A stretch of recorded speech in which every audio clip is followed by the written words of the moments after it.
Hey guys, I'm Anna, and today I'm going to show you how to fix Patient Access mobile app not working. So first of all, you need to make sure you're running the latest version of the app. Open up App Store on your device, and then tap on this search icon in the bottom right corner. Then search for the Patient Access app, and if you see this update button right next to the app name, simply tap on it to make sure you're running the latest version of the app. But if you still encounter this issue, then you need to clear App Cache.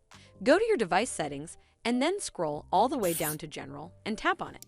Then tap on iPhone Storage. From here, search for the Patient Access app and then tap on it.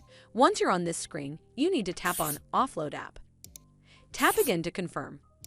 It'll take a bit for processing, and then a Reinstall button will show up. Simply tap on it to reinstall the app.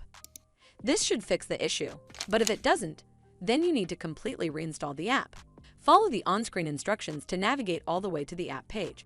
Once you're on this screen, tap on Delete App to uninstall the app from your device. Once uninstalled, you need to open up App Store and then search for the Patient Access app right over here in the search bar, and then click on this Get button to install it back on your device. Hopefully, this will fix the issue.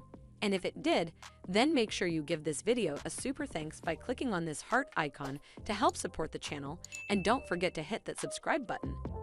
We'll see you in the next one.